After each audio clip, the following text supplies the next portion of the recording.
and Emma said, I've had too much coffee on a Friday. Welcome into the PHNX Cardinals Podcast, presented to you by the DraftKings Sportsbook app, America's top-rated sportsbook. Be sure to like and subscribe. Leave us a 5-star wherever you get your podcasts. Gianni Venerable, Bo Brock, Bidwell's Drone.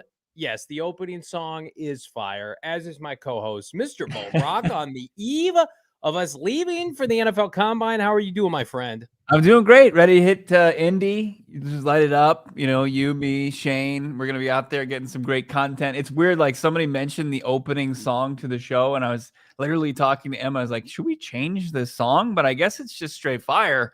So we'll have to figure that one out maybe in the future. But I'm pumped. Everybody in the chat is already pumped. We're talking about who's coming with Monti Ossenfort, Jonathan Gannon, Kyler Murray, Michael Bidwell into the future, Johnny, of the Arizona Cardinals. It's funny. You posted, if you haven't checked him out, at Bo Brock, the gift from Half Baked, who's coming with me? And that's exactly what I thought today. I'm like, who's a part of this team moving forward? Who are the people that get to abandon the Titanic a little bit? And then who's everybody else that has to go their separate ways? We wish them well.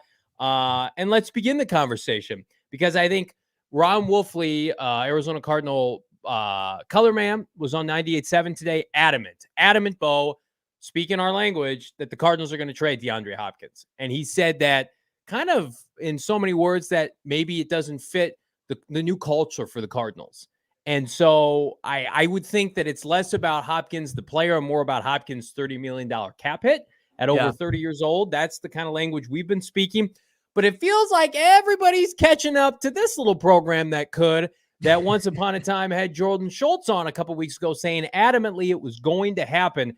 Now, on the eve of the Combine, Hopkins feels like the first domino to fall. Does he not? The largest domino, right? Their largest and biggest, most valuable asset that they would be willing to move. Yeah, no doubt about it. I think that DeAndre Hopkins, just like the Jonathan Gannon thing that we heard from, because we have such great insiders that come on this program, from Benjamin Albright to Jordan Schultz, Ian Rappaport, that have tremendous insight on things like this, that, you know, Schultz really feels convicted in the idea that he's not coming back, that was something that Michael Bidwell in his initial report not only wanted him to try, that was in the report from Joel Schultz, to try and deal Hopkins, but it seems like it's a theme that's continued. And I hear of the people that are like, hey, DeAndre Hopkins, you're a better team with D-Hop than you are without. But you have to take in consideration all the variables here, that he is going into his age 31 season. He is making the money he's making, and he can still, in return, some valuable assets as well for the Arizona Cardinals. I see Blaine Clark there. I don't necessarily believe it's an ego thing with DeAndre Hopkins. I never got the sense that he had an ego too big for a locker room that it would sink things. I think like he's very team-minded, even though he plays at an elite level. I just think that you could mutually find a beneficial way to part ways with DeAndre Hopkins and get something of true value in return to really jumpstart this rebuild. It's all about timing. We talked about it on yesterday's show. The free agent pool of receivers is bad. The draft, remember the draft last year? How many wideouts went in the first round? It was like damn near 10. We were talking about Johan Dotson and Treylon Burks being our fallbacks at 23, right? They were gone. And, you know, kudos to Keim at the time. He had the foresight. He had Hollywood Brown kind of in his back pocket. Well, history is going to have to tell us how that's going to work out long term. But last year, it was all about the wideouts, right? We heard about it. Saul Bookman and I were at the Combine. We saw Chris Olave, Garrett Wilson. The buzz on that group was fast and furious, right? This year, not so much. So it's like the same thing that I commended Michael Bidwell for this offseason is he dipped his toe in the head coaching pool with only 5 openings to hedge their bet that they could leave with a Monti and a John Gannon. I think you do the same thing with D-Hop. It's like, sure, they could keep him around, but next offseason, like, will he get hurt again next year? Could something happen, right? Where his value could continue to maybe go down, and you could look at 3 consecutive years of missing time with injury instead of saying, okay, this is a reset. It's a mini rebuild. There's going to be no K1 presumably in September. We're not putting an over-under on wins. We're not talking about playoffs or bust. We're talking about new everything, new GM, new assistant GM, new head coach, new culture, new team. So why would you push all your chips in the middle of the table? Hopkins was supposed to be the cherry on top for this franchise with the last regime. So for him to be a carryover, and I get it, we all want Hopkins a part of the Arizona Cardinals. We all want number 10 on the roster when the season starts. You want to go to war with people like that. But for this team and where they're at compared to other franchises, like the Buffalo Bills, for instance, have to win the Super Bowl next year, or at least get to the Super Bowl. They're in a different boat. If the Packers keep Aaron Rodgers, they're in a different boat than the Cardinals, who have the second worst Super Bowl odds according to DraftKings. So it's like you've got this expensive commodity. It's like if I'm getting over bankruptcy and I have to buy a home, and I've got a Fabergé egg, and I really love my Fabergé egg, but it's worth a lot of money, and I need a down payment for my next house. I'm moving the Fabergé egg. It can't do anything for me. And that's what DeAndre Hopkins is. He's a Fabergé egg. He's wonderful. Put him in a museum. He's elite. He's an ass kicker. And I think the Cardinals are wise enough to look at that and say, the free agent, the draft pool, not what it usually is at this position. It's great in tight end. It's great at pass rusher this year. It's not great at wideout. We're going to take and showcase D-Hop so we can get cheap, valuable assets for a team that could use infinite amount of draft picks and draft capital. Is it still a hot market for the Fabergé eggs? Can you still get a pretty good return? I feel like those are, they'll never go out of style. Is it not kind of insulting to call DeAndre Hopkins this elite wide receiver Fabergé egg? No, it was an analogy. I'm using. I know it was an out there analogy. It was kind of. Was it? Yeah. Okay, give me something else. If I have to put a down payment on my home, or I have to put a deposit down on my apartment. I think you could stay like in interior design. You can look at maybe a painting that would be a nice luxury to have. Yeah, I got a Picasso that's wearing out its welcome in my attic. I got to sell that.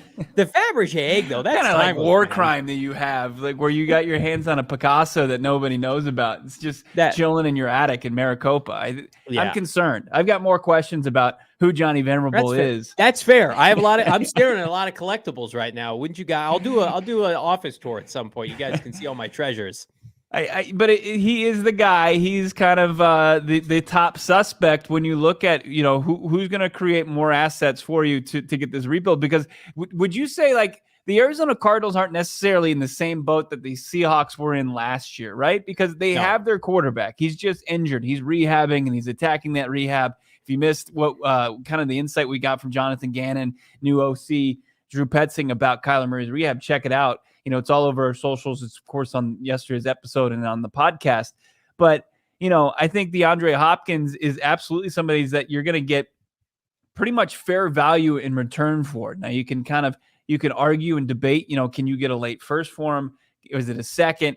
Is it venture into the third round? But regardless, you trust that a guy like Monti, Ossenfort, David Sears, your assistant general manager, and your head coach, Monti Gannon, are going to be able to help pick a good, impactful player that you can get in return for a guy like DeAndre Hopkins. And that's something that can help turn around a team, because I think, I saw somebody ask it, how dependent is Kyler Murray on DeAndre Hopkins? Well, we saw that he's very dependent in week 7 of the season when he came back. Cliff Kingsbury's offense. Right. And I think that that's also another big part of this equation is you've got to get Kyler Murray less dependent on his number one wide receiver. You've got to get Kyler Murray more dependent on, the scheme and operating that offense. That's got to be number one, not, who the personnel are. He's got to be able to, like we saw with Aaron Rodgers before they traded Davante Adams, how he was able to be so successful without Davante Adams when he was unavailable to them.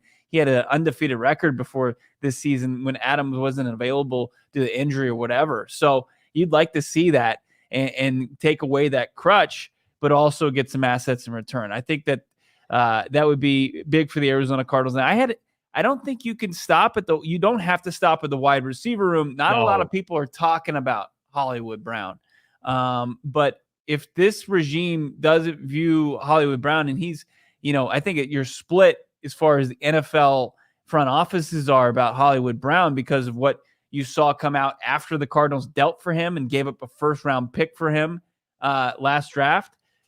Hollywood Brown, if you deal him, you free up $13 million in cap space. You got to be able to field a roster. I'm with you. Yeah, you don't want a couple ham sandwiches out there and Rondale Moore in your receiving core. But if you can't find somebody for DeAndre Hopkins and you feel like you could get something in return for Hollywood Brown. Yeah, and like everybody who's upset about the fact that Steve Keim gave a 1 for him, I'd be pissed too. Steve Keim, they're not going to apologize for Steve Keim. Monti Ossenfort doesn't give 2 shits what Steve Keim did. He's coming in, and if they don't value Hollywood Brown, who is a playmaker, but also got arrested last training camp, we're not going to ignore that for extreme speeding. Maybe he's one of the guys that was cutting corners. We don't know. And a guy who's been injury prone for this team. Like, if they're like, yeah, we have a taker and we're going to trade him, look, Michael Bidwell's he's going to go along with that. He's not going to push back because this is their wheelhouse now. Like, they're in control of the 53-man roster. And I think that's important to emphasize. Yeah, Michael Bidwell is the president and the owner, and he oversees everything. But the way you get somebody like Jonathan Gannon and Monti Ossenfort to commit to you is that you say you got roster control. Do what you need to do because what we're doing ain't working. And I think the receiver room in particular, Bo, is going to be the most intriguing this offseason. Because, like, I could see a scenario in which, obviously, Hopkins traded. Robbie Anderson should be cut, like, tomorrow. Chosen Anderson, $12 million that you can immediately recoup. You mentioned Hollywood Brown. I think they would probably be inclined to give him 1 more year, especially, like, considering that I do think that he's got a lot of upside. He has at least shown to be young and produce 1,000-yard receiving seasons. Whereas somebody like Rondale Moore, I know our guy Gannon and Michael Scott doing doing that with Rondale Moore. But, I mean, we were talking to him on Radio Row a couple weeks ago. Like, he can't stay healthy. Right. And if somebody calls you and they said, hey, we had a first-round grade on Rondale Moore. We love Rondale Moore. And we feel like he'd be good in what we want to do. And would you explore trading Rondale Moore? I don't know if he has if you'd be able to recoup anything right now. But if somebody offered you like a 4th for Rondale Moore, like, you'd have to consider that. I mean, and that's the problem is, like, you're talking about, that's why it's imperative that you get good value for D-Hop, because you're selling probably 70 cents on the dollar with guys like Hollywood Brown and Rondale Moore in relation to what you paid for. Yeah, the market's tough out there for guys like that. And you don't see a whole lot of cap savings in return for a guy like Rondale Moore or any of the previous draft picks for the most part, like, because they're near the end of their deals. That's why people got fired. Why people got fired. If the roster was good, Steve Keim would still be here. So you got a lot of cleaning up to do. Yeah. So it gets pretty thin after you start to look at those, because I looked at the roster and who's controllable. Obviously, there's 30 impending free agents, and there's just not a whole lot of controllable talent that you could flip for more assets. There's just not. I mean, there's where you can get more cap space, and I've seen in the chat you cut Chosen Anderson, right? Chosen Anderson, because Robbie. I almost did that earlier. I almost said Chosen Rosen too. He is chosen in our hearts. And boom, you get $12 million in cap space. You cut Dennis Gardeck, he's gone. You get anywhere from $2.8 million to $3.5 million, depending on when you do it. Marcus Golden, you cut him, you get about $3 million no matter when you cut him. But here's the thing about cap space. Can I go on a little bit of a tangent here? Yeah. Because they need cap space, but at the same time, draft capital is more important, because I don't think they're going to go nuts in free agency. And I don't think there's a bunch of guys in-house that they want to re-sign. I could be wrong, but like Byron Murphy, Zach Allen, they're not getting huge contracts from the Cardinals. So I think you're better off if you're just cutting guys to cut them. That's a problem, because I don't want to then have to go out. If you're cutting James Conner, if you're cutting, give me another name. Like, I don't know. No. Let's use Marcus Golden for this exercise. Right. If you cut Marcus, I'm pro that, because they have heir apparents waiting in the wing. Right. But here's where I would kind of push back is, like, you've got Gannon and you've got all these coaches coming from different staffs all over the league. And you've got guys who are familiar with some of these free agents. I don't think you're going to go out there and you're going to get, the biggest names, but I think you're going to see this roster churn.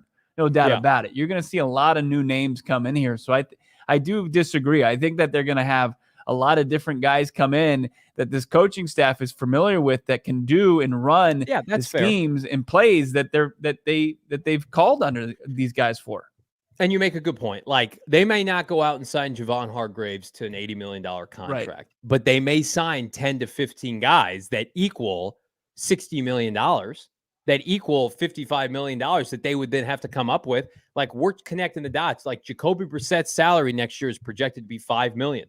So that's almost half of their available cap space right there, right? But we assume Rodney's gone and Justin Pugh's retiring, presumably, or at least leaving the Cardinals. And then you've got all this work to do with the skill positions and on the defensive side.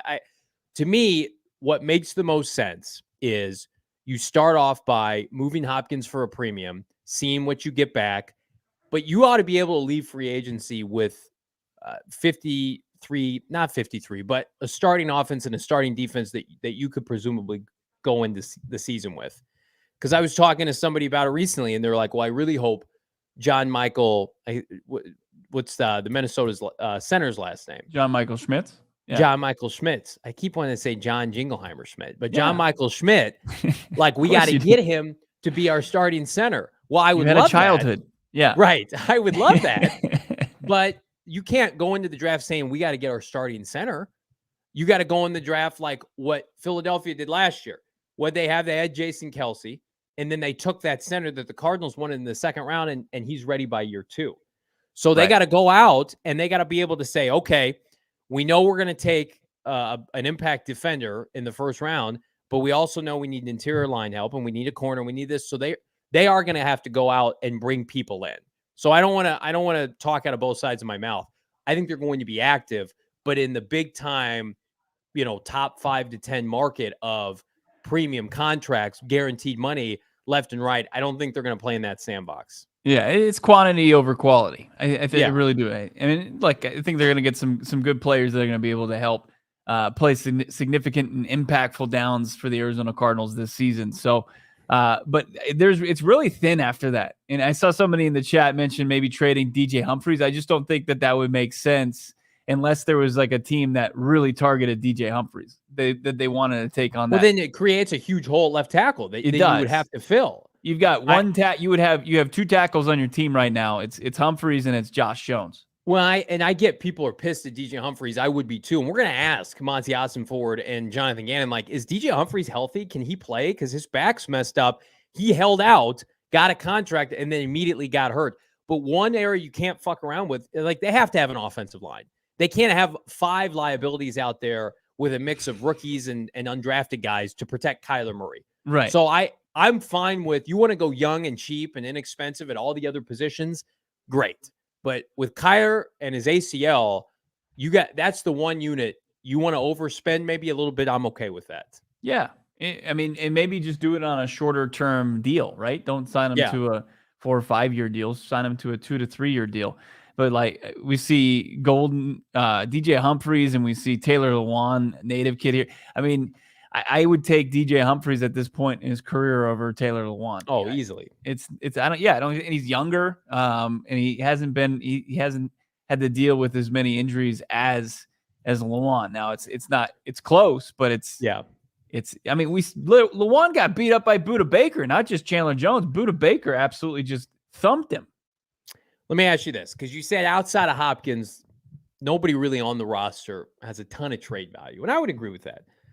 But the name that I've been bringing up, no, but the name I continue to bring up that I do feel like could be dealt. And if this doesn't happen, guys, don't throw arrows at me. We're speaking in hypotheticals here. What would you be willing, knowing that this unit, I'm prefacing all this, it's ridiculous. This coaching staff takes undrafted linebackers and makes them stars, and they want to draft day 3 linebackers. They don't want to pay the position. What would you be willing to accept right now for Isaiah Simmons? Man, what would I be willing to accept?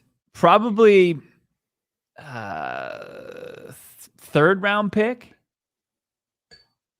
Is that? I mean, this is the 8th overall pick, and it's also he's got that ability. He's got that ability. This isn't Andy Isabella. Who did nothing for his entire career. This is a guy that has made impactful plays. He made 4 game-changing plays last year, and you know that if somebody was able to unlock that beast, that you would regret it. You would regret it big time. So I would be reluctant to part ways with him, even if somebody's calling and saying, "Hey, I got a second for you."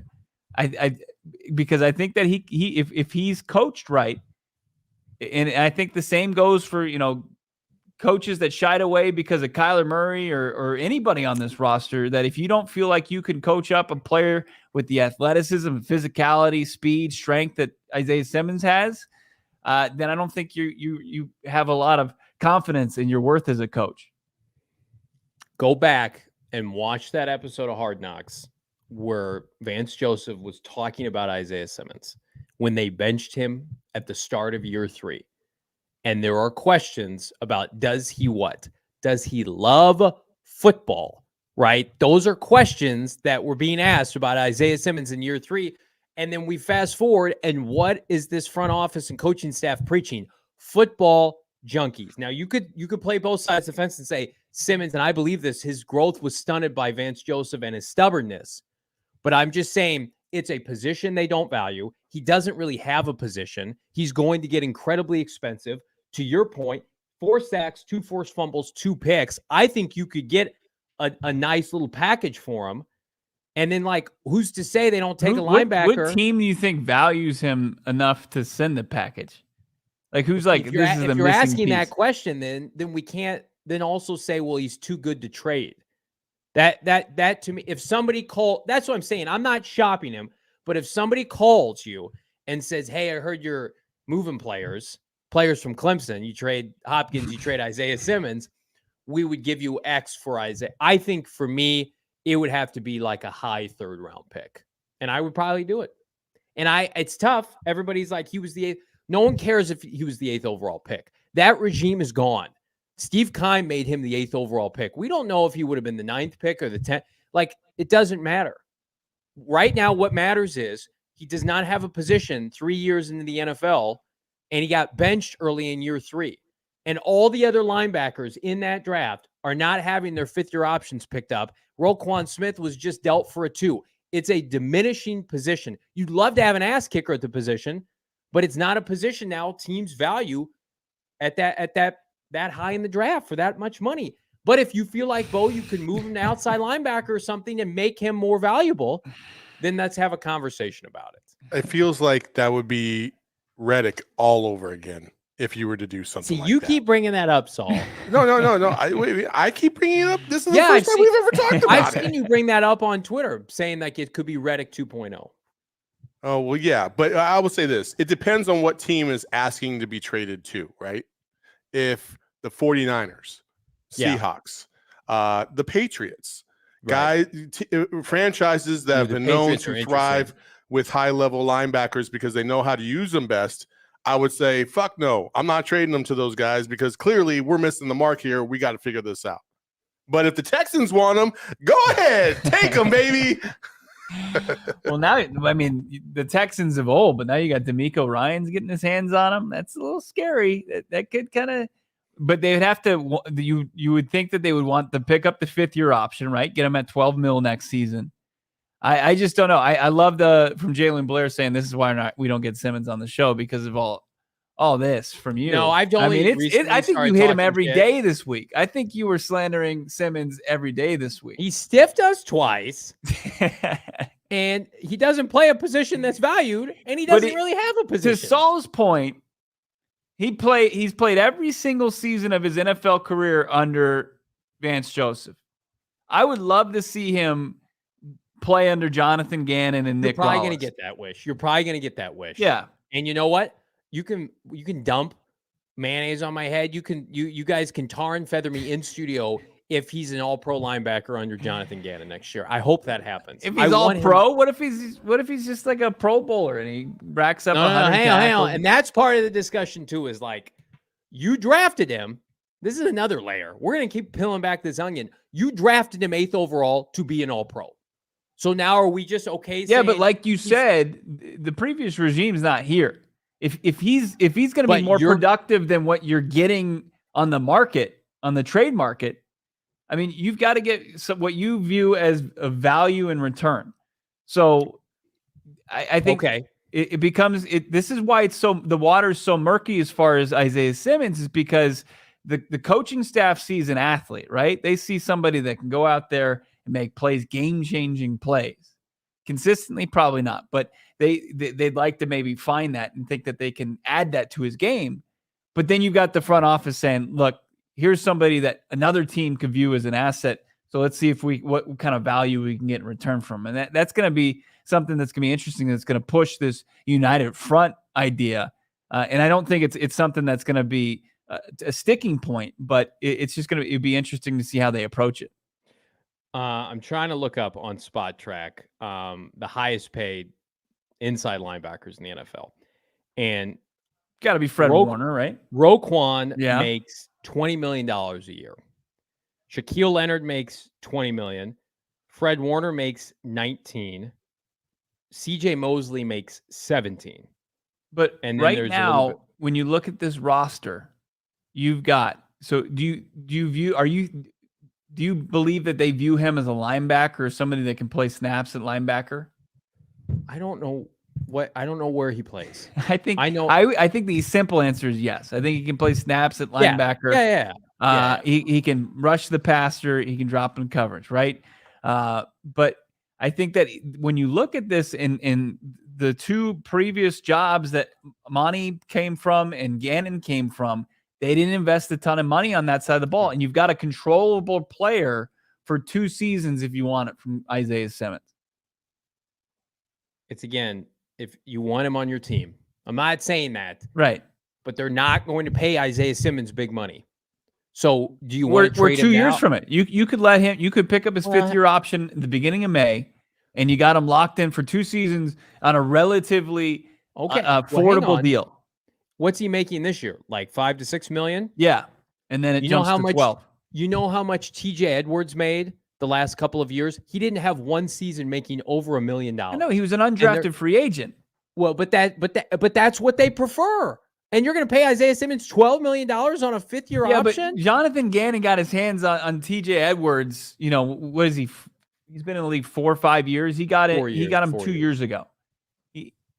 I'm sure there was a lot of things that he had learned between now, you know, when he came into the league and when Gannon got to him. And I'm not that's not an indictment on Gannon. I'm sure he developed the shit out of him. I'm sure he's one of the main reasons for it, him and Nick Rawlis. But I also think that, you know, if Gannon sees DJ Edwards and you've got this guy who's had just like a ho-hum start to an undrafted free agent career with the Eagles, and then he turns him into what he turned Edwards into, you don't think he looks at Isaiah Simmons as a reclamation project? Maybe for a year. But you like the idea. 1 year, how about 2 controllable years? You can have him for 2 controllable years. I don't want to pay Isaiah Simmons as an inside linebacker making $12 million. He would have That's going to be the toughest part, is they have to figure out between now and May and him not playing a snap of football. They're going to have to look at film. They're going to have to look at what they, you know, the conversations they have with him to determine if he's somebody that they want to lock into for the next 2 years. Because then otherwise, you're right, it becomes a situation where it's just like it's a lame duck year. It's just it's a 1 year prove it year for Isaiah Simmons. And we've seen how this works out. If you let him hit the open market and he bets on himself and it works out, then you probably don't have him coming back. I mean, you might be better off not picking up his 5th-year option, letting him play for you. If he's serviceable and you get a good year out of him, then he goes and he signs a nice contract somewhere else and you get a 3rd-round comp pick. I mean, that might be the best case scenario. If you're only getting offers of a 3rd in, you know, right now, and then you have to replace it. It's the hardest conundrum on the team to figure out, because everybody plays connect the dots with this defense and saying, well, they already have 2 plug-and-play linebackers.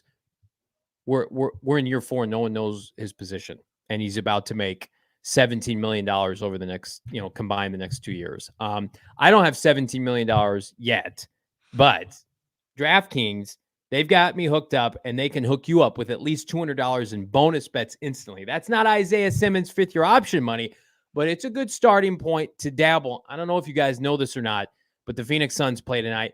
They are back after the All-Star break. No Kevin Durant yet, but they're the late game, prime time tonight here in the Valley. They're taking on Oklahoma City.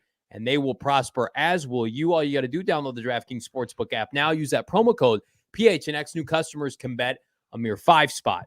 Get $200 in bonus bets instantly. That's a 5-spot money line. That's a 5-spot on the spread, a prop. You want to look at NFL futures. Do whatever you want, but do it with DraftKings. Only the DraftKings Sportsbook app with promo code PHNX. Minimum age and eligibility restrictions apply. See show notes for details. We're going to be live from Radio Row from the Combine all next week, and we're going to be dabbling on all the many props. Last year, there were props on the NFL Combine, over-unders for 40 times. So if you're a Combine junkie like us and you want to put some funds on the young NFL stars to be, look at DraftKings, look at the Combine. I can't wait. They haven't been revealed yet. We got to know who's running first. But man, oh man, I know my guy Shane Diefenbach of PHNX Bets Daily made some coin last year on the 40s. So check it out, but check it out with DraftKings. Tapping into Shane on that, on the DraftKings Sportsbook app. And it's also a great time to just tap in to your friends over at Four Peaks. Go find yourself a friendly bar stool, settle up around the brewery bar, or go get a table at the 8th Street location. And you can do it tomorrow as well. You can check out the speed and the adrenaline of the beer can derby going on tomorrow at Four Peaks, the 8th Street Pub in Tempe. I think you still can get your kit tonight, but you'd probably have to be spending long hours staying up through the night, like Iron Man working on his suit in a cave. You're going to be working on your beer can derby, just iron and steel and putting together the fastest car on the track. Or you can try for the fastest car on the track, or just go watch and shoot some beer can cars down the track. Sign up through fourpeaks.com/events. But otherwise, just go over there, watch a game. I know KD and the Suns is going to happen at some point. Great place to catch a Suns game. Great place to go check out the Combine throughout the week. I know they got great lunch daily specials going on there. So check them out, Four Peaks. And if you just can't get to the brewery, might as well go check out your favorite beer that you can find in your grocery store, your convenience store, your gas station. Go find Four Peaks wherever you want here in the great state of Arizona. Got to be 21 years or older, and of course, enjoy it responsibly. I'm with Gannon Ball, Four Peaks gang. I'm thirsty as well. Time to crack a cold one. Everybody says I hate Isaiah Simmons. Weak take. Listen. I did not love the pick. Very back hard when they took him 8th overall, but I was like, maybe he can be like Luke Kuechly, generational, and it hasn't happened yet. And it does hurt me because I wanted Tristan Wirfs. He's a stud. CeeDee Lamb, he's a stud, right? But again, we'll let the people in charge. Did you want Jedrick Wills too? He's not great. Not really. But I mean, right? It's a premium. Did you talk about Jedrick Wills at that point potentially? I did not. I like Tristan Wirfs because he went from everybody from Iowa. Tristan No. Yeah, because he was jumping out of pools. He was the 4th tackle taken. Not everybody liked him. He went like Tampa stole him in like the middle of the first round. I did not like the idea of taking another positionless player after what had just happened with Hassan Reddick. I like the philosophy of this team in the draft now. I liked Isaiah Simmons. I did. I bet you did. I didn't expect him to get there at 8. I didn't. And then the Panthers ended up taking Derek Brown right before the Arizona Cardinals, and the rest is history. But yeah, I mean, you absolutely. I was making the case all draft season long too for the offensive line position. There was a lot. That was a very impressive class. There was, I think, 4 people deep, four prospects deep that were in the first round. So speaking of the draft, are we talking about the 3rd overall pick when we talk about? Let's do it. Yeah. So the Arizona Cardinals, we're seeing more and more momentum that the Arizona Cardinals could be open for business at 3rd overall. Let's take a look at our top 10 NFL draft order. Producer Emma put together this graphic. Looks so nice. You got the Bears at the top. You got Houston at number 2. And then you got the Cardinals at number 3. Indy, Jonesing for a quarterback. Do they think they can get one if they stick and pick at 4? You've got Seattle at 5 with the Broncos pick. You've got Detroit at 6 with the Rams pick. You've got Vegas at 7. You've got the Falcons at 8. Carolina at 9. Could they be a team that tries to move up? And then you got Philly with the Saints pick at 10th overall. And Johnny, I was looking at it like we've seen some deals. I believe it was the Niners' initial trade to get up from about 12 to 3 to select Trey Lance, and that deal looked like this. It was a first-round pick swap. Yeah. With what was the team? Was it Miami at the time? And then they were able to they got a third-round pick that year too, and then a future first. So we're talking about, swapping first, get an extra first for the next season, and then a third-round pick. What does that do for you as far as the Cardinals? I don't hate it. I've got the draft chart up right now, the Jimmy Johnson infamous draft chart. And the Cardinals aren't going to make any trades with the Seattle Seahawks, presumably. But I think Detroit is an interesting team to watch. And, of course, Indianapolis, Bo. And the Cardinals pick right now, according to the draft chart, is valued at $2,200. Then there's a significant drop. If you wonder, it drops to about $1,800. So if you wonder why it was so imperative for the Cardinals to get in the top three, Chicago's pick is valued at $3,000, then $2,600, then $2,200, then it drops to $1,800. If you were to make a deal with Indy, I think you could get away with swapping picks, going from 3 to 4. The 35th overall pick that's owned by the Colts, Bo, is worth about $550 on the trade chart. That would get the Cardinals almost to even value. You may have to kick them a future pick, or they could outright say, we're desperate, we're going to give it to you straight up. But I think the people who have said Indianapolis staying at 4 and not going to 1 is the best thing for the Cardinals, I agree with that. And while I like Justin Fields, the Bears trading Fields. Let's say the Bears trade Fields, Bo, and Atlanta knows they can't get a QB or a team in the teens wants Justin Fields. We should be rooting for the Bears to take another quarterback because Houston's going to take a quarterback, correct? So then that means that Chicago and Houston are not open for business. Those picks are cemented by those teams, which means the only way, if you're Indy, if you're Detroit, if you're Vegas, Atlanta, Carolina, and you want to come up, you got to do a deal with the Redbirds. And that's a very advantageous position for Monti Ossenfort to be in. Chicago moving off Fields, we should all be rooting for that because that means that they're going to stick and pick first overall. And keeps the Arizona Cardinals in the prime position to get the top quarterback hungry team, correct? Right. Correct. Right.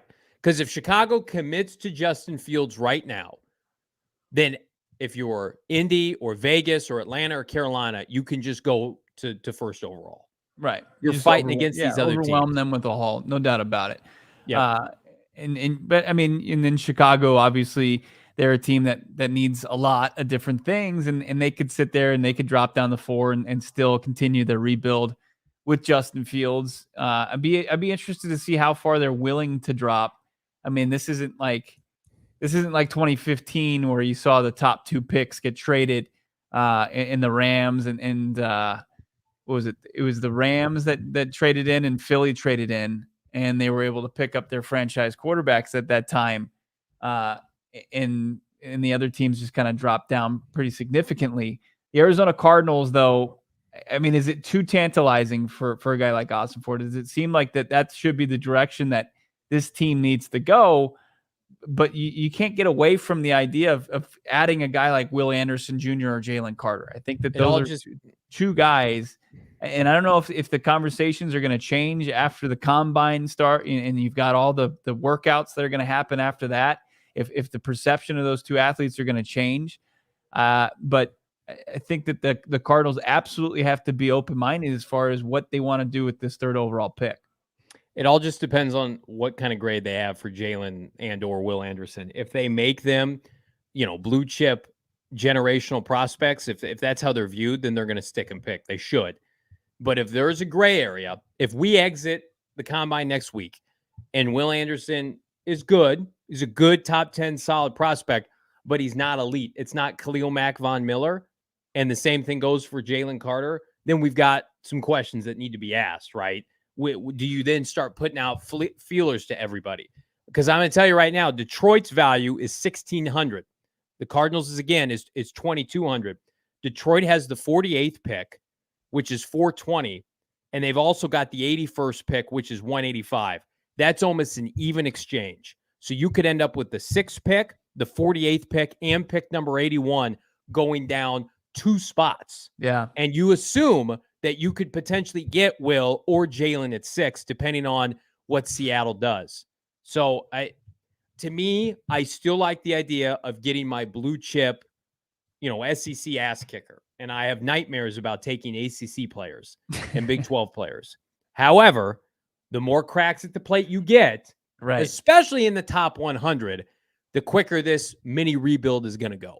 I mean, how many as much as you trust in Ossenfort and his new staff and his new front office for the Arizona Cardinals and Gannon, I mean, how many picks do you need? Like, how many picks can you really kind of count on hitting and turning this thing around? Like, I think that if you can get, obviously we're talking, dealing DeAndre Hopkins and dealing the 3rd overall pick. I mean, that's creating a ton of assets. That's creating a ton of draft capital you would have a very, very young team, which is great, especially for a rebuild. But you also have to hit on those guys. And what's the hit rate? How do they evaluate this draft? How much talent is truly in this draft? Right. They're going to have to determine, are there 17 guys with first round grades? Are there 25 guys with first round grades? Is there a big difference between pick 35 and pick 55? Because there may not be. And so in that case, it's like, okay, I want to recoup as many seconds as I can. But I feel like the good organizations, Bo, the teams that have kickstarted their rebuilds and have come out the other side, contenders, stockpile day 2 picks. I mean, you even look at Keim's shit record in the draft. Where did he have the most success? Day 2. John Brown, David Johnson, Tyrann Mathieu, Marcus Golden. Buda He Baker. got those guys, Buda Baker, on day 2. Now, we're numb to the first round because outside of K1, it really hasn't worked out. So I think that's part of the issue with a lot of fans is like, well, just trade down. We suck at drafting first-round picks anyway. I would have a tough time after gifting Nick Bosa to the Niners, and I love Kyler Murray, giving Seattle Will Anderson. Because we've earned this 3rd overall pick now. Yeah. And having Will Anderson terrorize you in Seattle in your division, that will be difficult.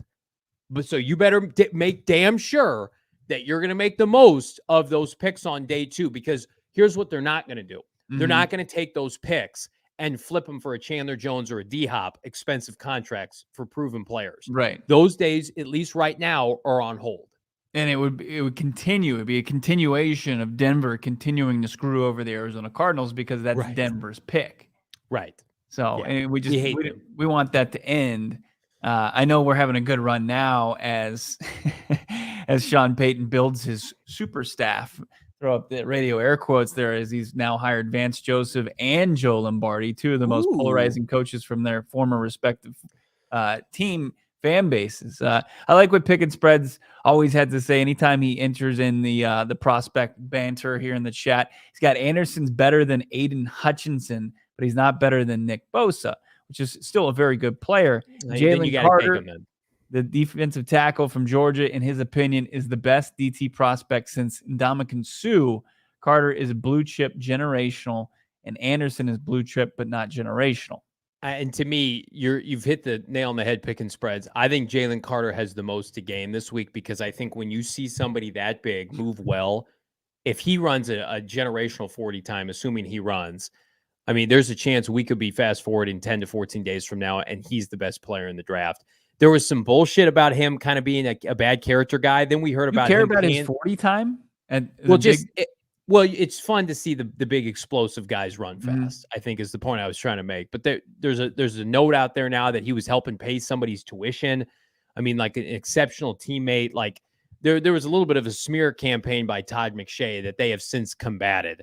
Well, all I know is for everything I've read on both of those, of Carter and Anderson, they're both exceptional guys off the field. Yeah, they're elite human beings. And so the Cardinals, they don't have enough elite level players. And that's the problem we're in right now. You're talking about flipping guys 70 cents on the dollar. That's my only concern with trading down. Trading down in hindsight could be a good thing, but not if you pass on. I mean, we probably have to go back and look, but how many times have teams traded down and regretted it? Probably a decent amount if a Pro Bowler went right before them. Yeah. Was it Jordan P saying, or no, was it Mikey Desert Cardinal asking if Jalen Carter could be our Aaron Donald. It's interesting. I mean, Aaron Donald was the 13th overall pick. He's kind of slid because of obviously his size, not your traditional defensive tackle size. And it obviously rose the ranks afterwards. But, to pick and spread his point as far as Ndamukong Suh was somebody that we're considering even I think around Heisman season for what he was able to do and how he was in consideration to be one of the top picks in that draft. So, I mean, as far as prospect wise, he was even a bigger prospect than even a guy like Aaron Donald.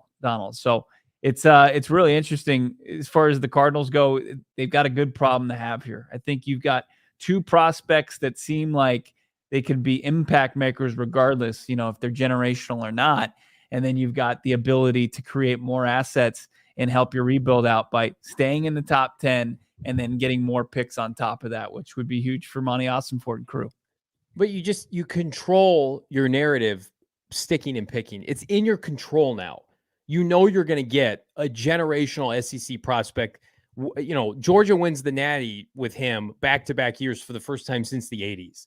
Like, you can check that box. They've got people in Alabama, which is an NFL factory, saying Will Anderson's the best pass rusher Nick Saban's ever had. I like the idea. I'm comforted by that. Then trading down 4 or 5 spots and leaving my fate up to chance. And then compounding that with, well, you're going to get an extra second and a third. I don't know who's available with those picks, right? So, I mean, it's a difficult proposition, but I think we need to take note and heed Michael Bidwell's comments that they are not going to be able to fill everything this offseason.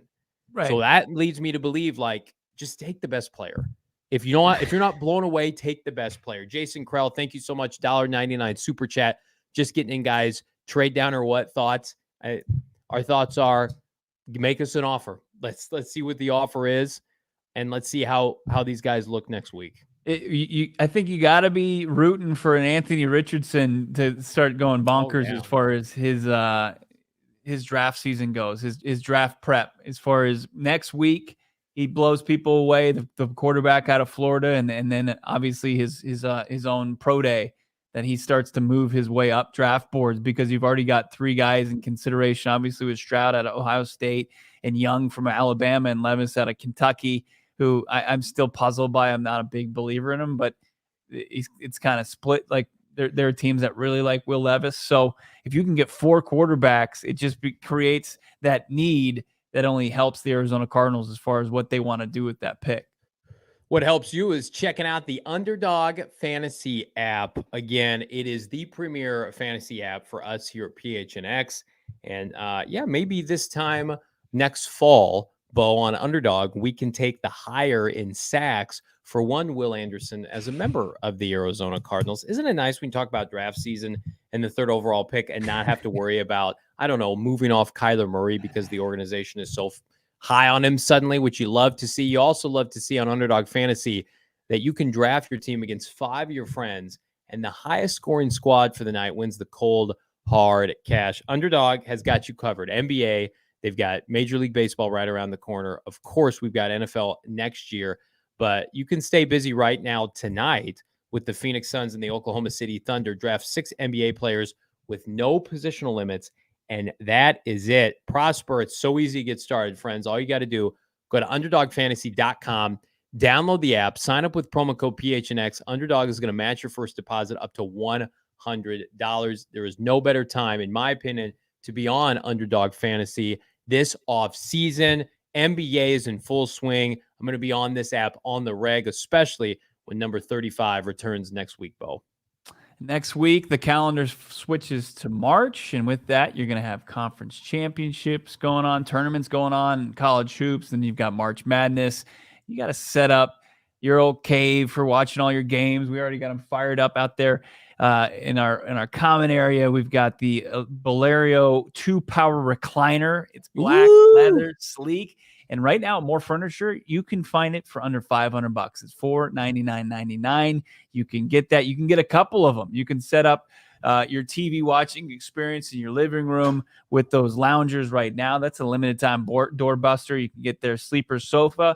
It's $999, just under $1,000 there. You can get that white glove delivery. Doesn't get better than that. They're going to deliver it to your home. They're going to get rid of all the packing materials. Going to take any, option of you getting injured or having to put together some piece of furniture that you can't even understand the directions because it's in Swedish, you can get rid of all that because you got white glove delivery and they're going to set it up where you want it and where you want it in your house. Get that perfect feng shui. Get it now, right now. Morefurniture.com. That's morefurniture.com. Check them out at 44th Street in McDowell and tell them that we sent you from PHNX. Set up your living room, your dining room, your bedroom, your kids' bedrooms, your guest rooms. You're going to love it. So we're on the eve of the NFL Combine next week, Bo. Do you think any deals get done next week? Do you think we get an Aaron Rodgers trade? Do you think we get a Derek Carr deal? He's a free agent now. He can sign with anybody. I mean, it feels like kind of a lengthy process, Derek Carr. Maybe he's waiting on the Aaron Rodgers trade to come to fruition. It feels like we're on the cusp of really hitting some momentum here in the offseason. Rodgers came out from his darkness retreat, right? He did, yeah. Yeah, so it's good to hear he's back out of the dark and he's ready to go. I don't expect there to be any movement as far as that goes. I think they're going to leave it to be in the Combine and let the Combine be its own thing.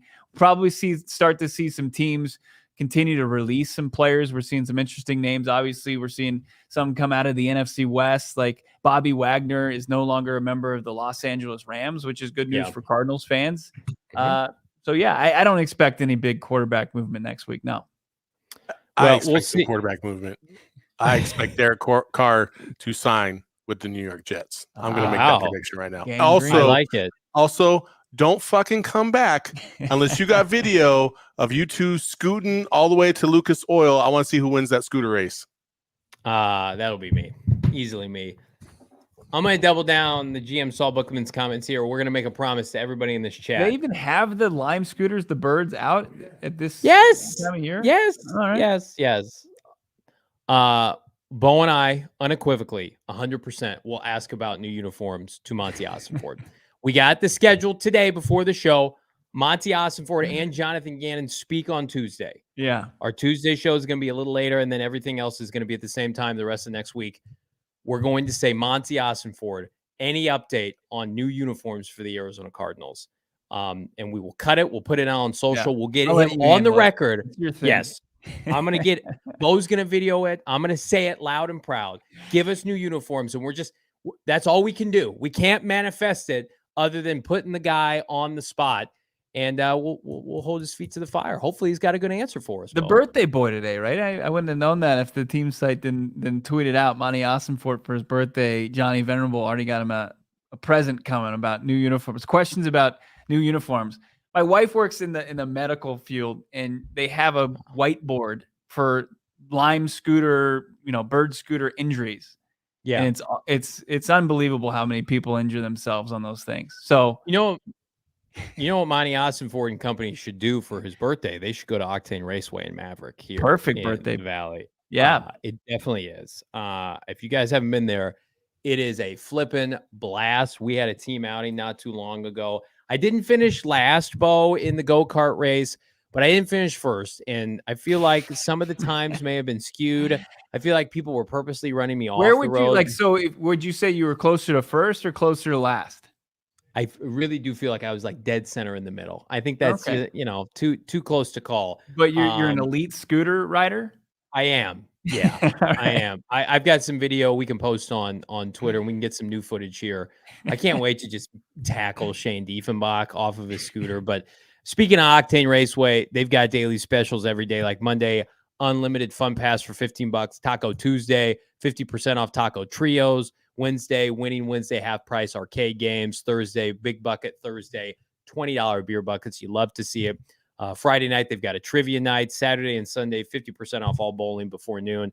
It's a great family place. It's a great adult place to go and have some fun. Book some fun this spring at Octane Raceway in Maverick. Kart racing, virtual tag, laser tag, axe throwing, bowling, arcade. I mean, you name it, they got it all. Visit OctaneRaceway.com and Maverick.com to learn more, Bo. Say hi to the Ossenforts out there tonight, having a great time, probably celebrating the GMs, the Cardinals GM, not our GM, their special day out there before he heads to Indianapolis and really start to put in the work as his first year as the Arizona Cardinals head coach. What else we got before we get out of here and send everybody into the weekend? Check out gophnx.com. Our guy Howard Balzer is the PHNX Cardinals beat reporter. Broke the news, I think, about Monti Ossenfort with Drew Petzing for this market, saying, I'm hearing that's going down. He also knew about the Sean Payton interview before anybody else had it. You can check out his phenomenal work. He's at Howard Balzer on Twitter, and then also slam the promo code Howard, HOWARD, HOWARD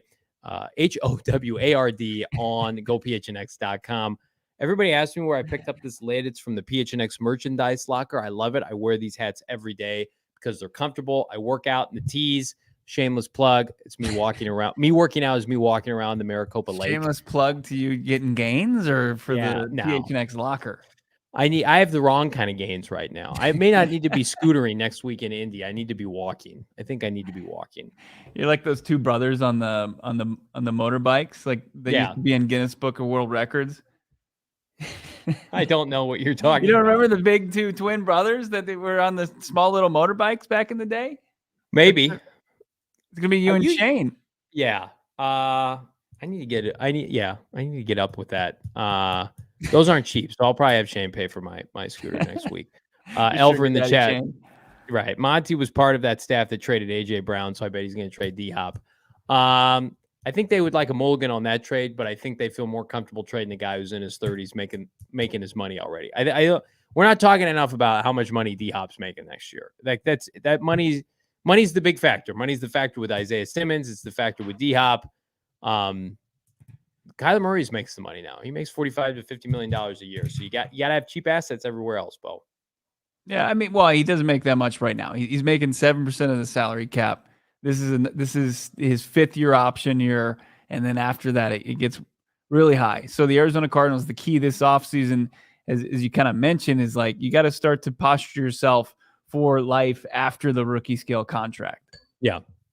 So it's Cardinals 2.0 today, man. It's going to wrap things up for PHNX Cardinals. Make sure you're following on all the socials, all their great content coming out of the Combine. We're going to have an earlier show on Monday, 1 o'clock. We're going to be live here from PHNX Studios.